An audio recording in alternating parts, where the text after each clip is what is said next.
എല്ലാവർക്കും നമസ്കാരം. ഞാൻ ഷാജി മഞ്ചേരി. ഇന്ന് പുതിയ വീഡിയോ രാമായണത്തിലെ ഏറ്റവും വികാരസാന്ദ്രമായ ഒരു രംഗം, സീതയുടെ അഗ്നിപരീക്ഷണം.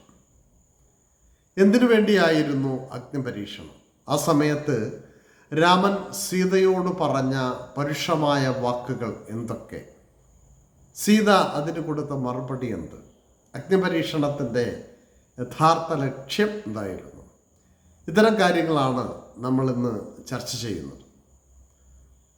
രാമായണ ഭാഗത്തിലെ ഏറ്റവും വികാരസാന്ദ്രമായ ഒരു രംഗമാണ്. യുദ്ധം വിജയിച്ചു. രാമന്റെ നിർദ്ദേശപ്രകാരം ഹനുമാൻ സീതയെ കാണാൻ പോവുകയാണ്. യുദ്ധം വിജയിച്ച കാര്യം സീതയോട് പറയുന്നു. സീത അത് കേൾക്കുമ്പോൾ വളരെയധികം സന്തോഷവതിയാവുന്നു. താൻ സന്തോഷവതിയാണ് എന്ന കാര്യം രാമനോട് ചെന്ന് പറയാൻ ഹനുമാനെ പറഞ്ഞയക്കുന്നു. സീതയുടെ നിർദ്ദേശപ്രകാരം ഹനുമാൻ വന്നിട്ട് സീത അശോകവനികയിൽ എങ്ങനെയാണ് ഇരിക്കുന്നത് എന്നും സീതയുടെ ഇപ്പോഴത്തെ അവസ്ഥ എന്താണ് എന്നൊക്കെ ഹനുമാൻ രാമനോട് വർണ്ണിച്ച് കേൾപ്പിക്കുന്നു. ഹനുമാന്റെ വാക്കുകൾ കേട്ടിട്ട് രാമൻ കരയുകയാണ്. എന്നാൽ കുറച്ചു കഴിഞ്ഞപ്പോൾ രാമൻ്റെ മുഖഭാവത്തിന് മാറ്റം വരികയും ചിന്തകൾ കൊണ്ട് കലുഷിതമാവുകയും ചെയ്തു. ചുറ്റും കൂടി നിന്നവർ എന്താണ് രാമൻ്റെ ഈ ഭാവമാറ്റത്തിന് കാരണം എന്നുള്ളതോർത്ത് ചോദിക്കുവാൻ ഭയന്ന് കൊണ്ടു നിന്നു. അപ്പോഴത്തേക്കാണ് രാമൻ വിഭീഷണനെ വിളിച്ച് പറയുന്നു. വിഭീഷണനെ രാജാവായിട്ട് അഭിഷേകം ചെയ്തു കഴിഞ്ഞു. വിഭീഷണനെ വിളിച്ച് പറയുന്നു, എൻ്റെ മുമ്പിലേക്ക് സീതയെ കൊണ്ടുവരിക. എന്നാൽ സീത വരേണ്ടത് സർവാഭരണ വിഭൂഷതയായി പട്ടുവസ്ത്രങ്ങളൊക്കെ ധരിച്ച് ഏറ്റവും സുന്ദരിയായിട്ടായിരിക്കണം. അപ്പോൾ വിഭീഷണൻ രാമൻ്റെ നിർദ്ദേശപ്രകാരം നേരെ സീതയുടെ അരികിലേക്ക് ചെല്ലുകയാണ്. സീതയുടെ ആഗ്രഹം, ഞാൻ ഈ ഭാവത്തിലും ഈ രൂപത്തിലും രാമഭഗവാനെ കാണാനാണ് ആഗ്രഹിക്കുന്നത്, എൻ്റെ ഇഷ്ടം അതാണെന്ന് വിഭീഷണനോട് പറയുന്നു.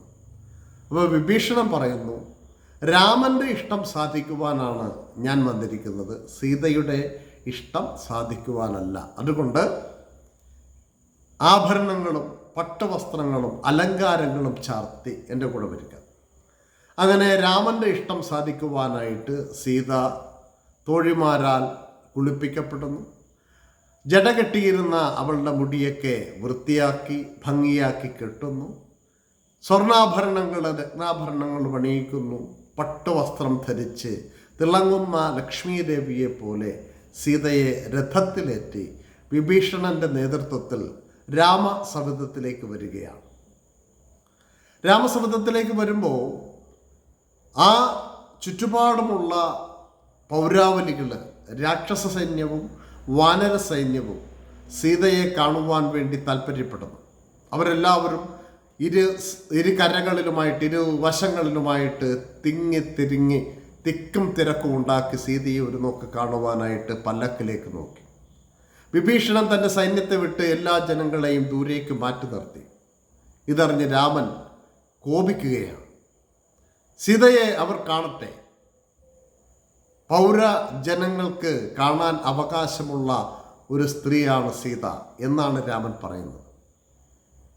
ഒരു വിവാഹ സമയത്തോ മംഗളകരമായ സമയത്തോ ഒക്കെ അന്തഃപുര സ്ത്രീകളെ കാണുവാനുള്ള അവകാശം എല്ലാവർക്കുമുണ്ട്, സീതയെ കാണട്ടെ എന്ന് പറഞ്ഞ് സീതയെ കാണുവാനുള്ള അവസരം ഒരുക്കി കൊടുത്ത് സീത രാമൻ്റെ സവിധത്തിലേക്ക് ആനയിക്കപ്പെടുന്നു. സീത വന്നു എന്നറിഞ്ഞിട്ടും രാമൻ്റെ മുഖം തെളിയുന്നില്ല. വ്യസനത്താലും സങ്കടത്താലും കോപത്താലും രാമൻ്റെ മുഖം ഇരുണ്ട് തന്നെ നിൽക്കുന്നു. ഇത് കണ്ടിട്ട് ലക്ഷ്മണന് പന്തികേട് തോന്നുകയാണ്. ലക്ഷ്മണൻ എന്താണ് രാമൻ്റെ മുഖത്തിന് ഇങ്ങനെ ഭാവമാറ്റം ഉണ്ടാകുന്നത് എന്ന് ചോദിക്കുവാനുള്ള ധൈര്യമില്ല. സീത രാമൻ്റെ മുമ്പിലെത്തി സർവാഭരണ വിഭൂഷതയായി അലങ്കാരങ്ങളൊക്കെ അണിഞ്ഞ് ലക്ഷ്മി ദേവിയുടെ ഐശ്വര്യത്തോടുകൂടി സീത രാമൻ്റെ സവിധത്തിലെത്തി. പൗരജനങ്ങളെല്ലാവരും നോക്കി നിൽക്കെ സീത രാമനെ എൻ്റെ പ്രഭോ എന്ന് വിളിച്ച് സ്നേഹ വാത്സല്യ മനസ്സോടുകൂടി കണ്ണിലും മുഖത്തിലും സ്നേഹവും ഇഷ്ടവുമൊക്കെ നിറച്ച് എൻ്റെ പ്രഭോ എന്ന് വിളിച്ചു. പക്ഷേ രാമൻ സീതയെ തിരിഞ്ഞു നോക്കിയത് കോപം നിറഞ്ഞ കണ്ണുകൊണ്ടായിരുന്നു. എന്നിട്ട് പരുഷമായ വാക്കുകൾ രാമൻ സീതയോട് പറയുന്നു. ഞാൻ നിന്നെ വീണ്ടെടുക്കാനല്ല യുദ്ധം ചെയ്തത്. ഇക്ഷ്വാകു വംശത്തിൻ്റെ നഷ്ടപ്പെട്ടു പോയ മാനം വീണ്ടെടുക്കുക എന്നുള്ളതായിരുന്നു എൻ്റെ ലക്ഷ്യം. ഒരു സ്ത്രീയെ ഒരു പുരുഷൻ പിടിച്ചു കൊണ്ടുപോയാൽ അത് ആ കുലത്തിന് അപമാനമാണ്. ആ അപമാനത്തെ ഇല്ലാതെയാക്കുവാൻ എൻ്റെ വംശത്തിൻ്റെ പേരും എനിക്കുണ്ടായ ദുഷ്കീർത്തിയും മാറ്റി സൽകീർത്തിയും ഉണ്ടാക്കിയെടുക്കുവാൻ വേണ്ടിയാണ് ഞാൻ നിന്നെ വീണ്ടെടുക്കുവാനായി യുദ്ധം ചെയ്തത്. ഇനി നീ സ്വതന്ത്രയാണ്. രാമായണത്തിലെ ഏറ്റവും പരുഷമായ വാക്കുകൾ പറയുന്ന രംഗം ഒന്നിതാണ്. സീതയോട് രാമൻ ഏറ്റവും പരുഷമായി സംസാരിക്കുന്ന രംഗം ഈ അഗ്നി പരീക്ഷയ്ക്ക് മുമ്പാണ്. അത് ഒരു പുരുഷനൊരു സ്ത്രീയോട്, ഭർത്താവിന് ഭാര്യയോട് പറയാൻ പറ്റുന്നതാണോ എന്ന് ചോദിച്ചാൽ അല്ല എന്നുള്ളതാണ്.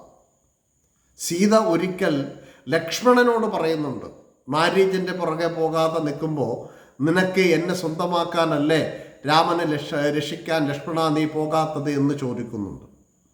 ഇവിടെ അതിനേക്കാൾ ഭീകരമായിട്ടാണ് സീതയോട് രാമൻ പറയുന്നത്, നീ സ്വതന്ത്രയാണ്, നിനക്കിനി എവിടെ വേണമെങ്കിലും പോകാം, എൻ്റെ ധർമ്മം ഞാൻ സംരക്ഷിച്ചിരിക്കുന്നു, നിനക്ക് വേണമെങ്കിൽ ലക്ഷ്മണൻ്റെയോ ഭരതൻ്റെയോ കൂടെ ജീവിക്കാം, അല്ലെങ്കിൽ കിഷ്കിന്ധയിലെ രാജാവായ സുഗ്രീവൻ്റെ കൂടെ ജീവിക്കാം, അല്ലെങ്കിൽ ലങ്കയിലെ രാജാവായിട്ടുള്ള വിഭീഷണൻ്റെ കൂടെ ജീവിക്കാം, നിന്റെ ജീവിതം നിനക്ക് തിരഞ്ഞെടുക്കാമെന്ന് രാമൻ കഠിനമായ പരുഷവാക്കുകളോടെ സീതയോട് പറയുന്നു.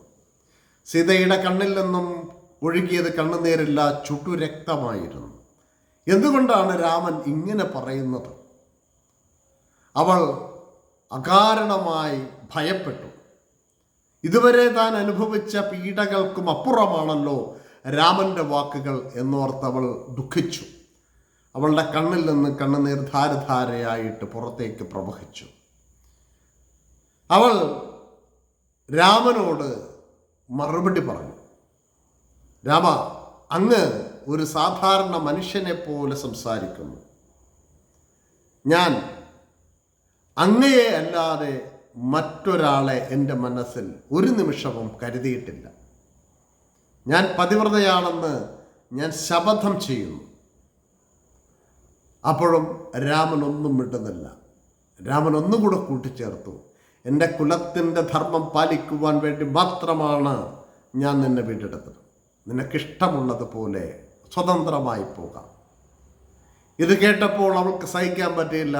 സീത നേരെ ലക്ഷ്മണൻ്റെ നേരെ നോക്കി പറയുന്നു, ലക്ഷ്മണ, ഒരു സ്ത്രീക്ക് സഹിക്കാവുന്നതിനും അപ്പുറമാണ് ഞാനിപ്പോൾ കേൾക്കുന്നതും അനുഭവിച്ചതും.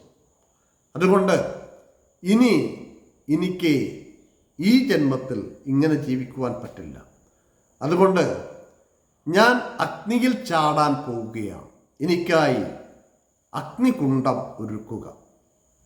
ഇത് കേട്ട് ഭയന്ന് സങ്കടത്തോടുകൂടി ലക്ഷ്മണൻ രാമനെ നോക്കി. പക്ഷേ രാമൻ്റെ മുഖം അപ്പോഴും കറുത്തു തന്നെ ഇരുന്നു. കോപം കൊണ്ട് നിറഞ്ഞ മുഖത്തോടുകൂടി രാമൻ നിൽക്കുന്നു. രാമൻ്റെ കണ്ണുകളിൽ നോക്കിയപ്പോൾ അഗ്നി ഒരുക്കി കൊടുക്കേണ്ടത് ആവശ്യമാണെന്ന് ലക്ഷ്മണന് തോന്നി. ലക്ഷ്മണൻ അഗ്നി ഒരുക്കി. സീത രാമന് ചുറ്റും 3 പ്രദക്ഷിണം വെച്ച് അഗ്നിയെ പ്രദക്ഷിണം വെച്ച് എല്ലാവരും കേക്കെ ഉറക്കെ പറഞ്ഞു, ഞാൻ എൻ്റെ ഹൃദയത്തിൽ ഏതെങ്കിലും ഒരു അന്യപുരുഷനെ ധ്യാനിക്കുകയോ രാമനെ അല്ലാതെ മറ്റേതെങ്കിലും പുരുഷനെ കുറിച്ച് ചിന്തിക്കുകയോ ചെയ്തിട്ടുണ്ടെങ്കിൽ ഈ അഗ്നിയിൽ നിന്ന് ഞാൻ പുറത്തു വരാതിരിക്കട്ടെ എന്ന് പറഞ്ഞ് സീത അഗ്നിയെ പ്രണമിച്ചുകൊണ്ട്, രാമന് പ്രണമിച്ചുകൊണ്ട് നേരെ അഗ്നിയിലേക്ക് എടുത്തു ചാടി. അഗ്നിയിൽ നിൽക്കുന്ന സീത തങ്കത്തിനെ പോലെ ഇങ്ങനെ ശോഭിക്കുകയാണ്. ഇത് കണ്ട് ലോകം മുഴുവൻ നടുങ്ങുകയാണ്. ദേവതകളെല്ലാം ആകാശത്തിൽ അമ്പരന്ന് പോയി. രാക്ഷസകുലം പോലും ഞെട്ടിത്തരിച്ചു പോയി. ഭൂമിയാകെ കലങ്ങി മറിഞ്ഞു, പ്രകൃതിയാകെ ക്ഷോഭിച്ചു. ദേവതകളെല്ലാം ആകാശത്തിൽ നിന്ന് വന്ന് നിറഞ്ഞു.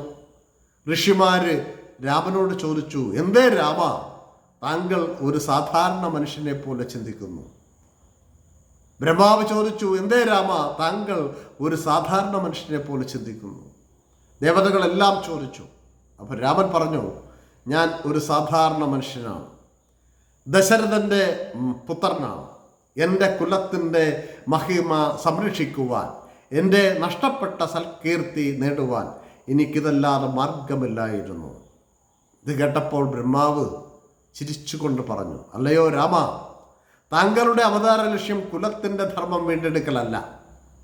താങ്കൾ എന്തിനു വേണ്ടിയാണോ അവതരിച്ചത് അത് സാധിച്ചിരിക്കുന്നു. രാവണ നിഗ്രഹമായിരുന്നു താങ്കളുടെ അവതാര ലക്ഷ്യം. മറിച്ച് താങ്കളുടെ ഇക്ഷ്വാകു വംശത്തിന് നഷ്ടപ്പെട്ടു പോയ ആ സൽകീർത്തി വീണ്ടെടുക്കലല്ല. അത് രാവണവധത്തോടുകൂടി സ്വാഭാവികമായി വന്നു ചേരും. താങ്കൾ ഇതുവരെ പറഞ്ഞതും പ്രവർത്തിച്ചതും സാധാരണ മനുഷ്യനെ പോലെയാണ്. താങ്കളുടെ അവതാര ലക്ഷ്യം താങ്കൾ മറന്നിരിക്കുന്നു. രാമൻ പറഞ്ഞു, എന്താണ് എൻ്റെ അവതാര ലക്ഷ്യം? എനിക്ക് പറഞ്ഞു തരൂ. ഞാനിപ്പോൾ ബുദ്ധികെട്ടവനെ പോലെ ചിന്തയില്ലാതെ നിൽക്കുകയാണ്. ബ്രഹ്മാവ് വീണ്ടും ചിരിച്ചുകൊണ്ട് പറഞ്ഞു, അല്ലയോ രാമ, താങ്കളുടെ അവതാര ലക്ഷ്യം പൂർത്തിയായിരിക്കുന്നു. സീത പതിവ്രതയാണ്. അഗ്നിയിൽ അവൾ തങ്കത്തെ പോലെ തിളങ്ങി നിൽക്കുന്നത് അങ്ങ് കാണുന്നില്ലേ? അങ്ങയുടെ ചിന്തയ്ക്ക് എന്താണ് പറ്റിയത്? രാമൻ പറഞ്ഞു, എനിക്കറിയാം, 3 ലോകങ്ങളിൽ വെച്ചേറ്റവും പതിവ്രതയായ സ്ത്രീ സീതയാണ്. പക്ഷേ എൻ്റെ കുലത്തിനുണ്ടായ സൽകീർത്തി നഷ്ടപ്പെടൽ എനിക്ക് സഹിക്കുവാൻ പറ്റില്ല. ധർമ്മത്തിനുണ്ടായ അപജയം എനിക്ക് സഹിക്കുവാൻ പറ്റില്ല. എനിക്ക് സീത കഴിഞ്ഞാൽ, അല്ലെങ്കിൽ സീതയെ ഉപേക്ഷിച്ചാൽ ഒരു ജീവിതവുമില്ല എന്ന് ഞാൻ സ്വയം തിരിച്ചറിയുന്നു. പക്ഷേ ഇങ്ങനെ ഞാൻ ചെയ്തില്ല എങ്കിൽ, ഞാൻ സീതയെ അഗ്നിശുദ്ധി വരുത്താൻ ഇടവയാക്കാതെ ഇരുന്നു എങ്കിൽ സാധാരണ ജനങ്ങൾ എന്നെക്കുറിച്ച് എന്തു പറയുമായിരുന്നു? ദേവതകൾ ചിന്തിച്ചിട്ടുണ്ടോ? രാമൻ അവരോട് ചോദിച്ചു. കാരണം ഞാൻ ഒരു കാമാന്ധനായ സ്ത്രീ, കാമാന്ധനായ ഒരു പുരുഷൻ ഒരു കുറേ നാൾ മറ്റൊരു പുരുഷൻ്റെ കൂടെ കഴിഞ്ഞ ഒരു സ്ത്രീയെ വളരെ വേഗത്തിൽ ഏറ്റെടുക്കുമ്പോൾ എന്നെ ജനങ്ങൾ എങ്ങനെയായിരിക്കും പഴിക്കുക? അതുകൊണ്ട് ഇങ്ങനെ എനിക്ക് ചെയ്തേ പറ്റൂ. രാമൻ്റെ വാക്കുകൾ കേട്ടപ്പോൾ ദേവതകൾ പറഞ്ഞു, ചില തീരുമാനങ്ങൾ എടുക്കുമ്പോൾ ചില തീരുമാനങ്ങൾ നിയമത്തിനും നീതിക്കും അപ്പുറത്തായിരിക്കും. സ്ത്രീപക്ഷത്തു നിന്ന് ചിന്തിക്കുമ്പോൾ സീത ചെയ്തതാണ് ശരി. സീത സ്വയം അഗ്നിശുദ്ധി വരുത്തിയതാണ്, രാമൻ പറഞ്ഞിട്ടല്ല. അവളുടെ പാതിവൃത്യത്തെക്കുറിച്ചുള്ള അവളുടെ ധൈര്യം അത്രയ്ക്കുണ്ടായിരുന്നു. അത് മനസ്സിലാക്കുവാൻ ശ്രീരാമന് കഴിഞ്ഞോ എന്ന് സംശയമുണ്ടെന്ന് ബ്രഹ്മാവ് പറയുന്നു. അപ്പോൾ ഇത് കേട്ട ആ നിമിഷത്തിൽ രാമൻ പൊട്ടിക്കരയുകയാണ്. താൻ എന്തിനു വേണ്ടിയാണോ അത് ചെയ്തതെന്ന് സീത മനസ്സിലാക്കുമോ എന്നുള്ളൊരു സംശയം കൂടി രാമൻ ആ സന്ദർഭത്തിൽ പറയുന്നു. അപ്പോഴത്തേക്ക് അഗ്നിയിൽ നിന്ന് അഗ്നിദേവൻ സീതയെയും ഉയർത്തിക്കൊണ്ട് രാമൻ്റെ മുമ്പിലെത്തുന്നു. എന്നിട്ട് പറയുന്നു, പതിവ്രതയായ ഒരു സ്ത്രീക്ക് മാത്രമേ അഗ്നിയിൽ ചാടിയാൽ അതുപോലെ തിരികെ വരാൻ പറ്റൂ. സീത പതിവ്രതയാണെന്ന് തെളിയിച്ചിരിക്കുന്നു. അല്ലയോ രാമ, വാമഭാഗത്ത് ചേർത്ത് കൊട്ടാരത്തിലേക്ക് പോകുക. സീത താങ്കളോടൊപ്പം ദീർഘനാൾ വാഴും. ദേവതകൾ രാമനെ അനുഗ്രഹിച്ചു. അപ്പോൾ ആകാശത്തിൽ നിന്നും ഒരു രഥം പാഞ്ഞു വരികയാണ്. ആ പാഞ്ഞു വരുന്ന രഥത്തിൽ ഇരിക്കുന്നത് ദശരഥനാണ്.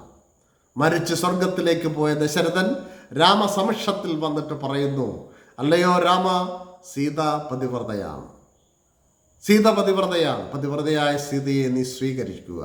നീ അയോധ്യയുടെ പേര് ലോകം മുഴുവൻ വാർത്തുന്ന തരത്തിൽ പ്രവർത്തിക്കുക, ഭരിക്കുക. രാമൻ പിതാവിനെ നോക്കി കൈകൂപ്പി, സീതയെ നോക്കി വർഷങ്ങൾക്ക് ശേഷം ആദ്യമായി, നാളുകൾക്ക് ശേഷം ആദ്യമായി ചിരിച്ചു. ആ ചിരിയിൽ കണ്ണുനീരിൻ്റെ നനവുണ്ടായിരുന്നു. സീത സങ്കടത്തോടും സന്തോഷത്തോടും ചിരിച്ചു. ആ ചിരിയിലും കണ്ണുനീരിൻ്റെ നനവുണ്ടായിരുന്നു. ലക്ഷ്മണൻ ആകാശത്തിലേക്ക് നോക്കി സൂര്യനോട് എന്തോ നന്ദി പറയുന്നത് പോലെ പ്രാർത്ഥിച്ചു. രാമായണത്തിലെ ഏറ്റവും തീവ്രമായ മുഹൂർത്തം ഇങ്ങനെയാണ് അവസാനിക്കുന്നത്. കൂടുതൽ ചർച്ചകൾക്കും വായനയ്ക്കും വിധേയമാണ്. ഞാനിത് കൈകാര്യം ചെയ്യുന്നത് ഒരു 6ഓളം പുസ്തകങ്ങൾ റഫർ ചെയ്തിട്ടാണ്. സംശയമുള്ള ചില ആൾക്കാർ ചോദിക്കുന്നുണ്ട്, ഇടയ്ക്കിടയ്ക്ക് ചോദിക്കുന്നുണ്ട്, എന്താണ് ഇങ്ങനെ എവിടെ നിന്നാണ് ഈ വിവരങ്ങളൊക്കെ കിട്ടുന്നത്? രാമായണം മാത്രം വായിച്ചാൽ കിട്ടുന്നതല്ല. ഒരു 6ഓളം പുസ്തകങ്ങൾ ഇതിനോടൊപ്പം ഞാൻ റഫർ ചെയ്തിട്ടാണ് ഇത്തരം കാര്യങ്ങൾ സംസാരിക്കുന്നത്. ആധികാരികമായിട്ട് തന്നെയാണ്. അതിൻ്റെ ഒരു വീഡിയോ ഞാൻ ഇതിനോടൊപ്പം തന്നെ ഒരു റീൽ പോലെ ഇടുന്നുണ്ട്. സംശയമുള്ളവർക്ക് അത്തരം പുസ്തകങ്ങളിലൂടെയും മറ്റും പോകാം. ഏതായാലും നിങ്ങളുടെ ചർച്ചകൾക്കും വിലയിരുത്തലുകൾക്കും വിമർശനങ്ങൾക്കും നന്ദി പറഞ്ഞു. തൽക്കാലം നിർത്തുന്നു. വീണ്ടും കാണാം. നന്ദി, നമസ്കാരം.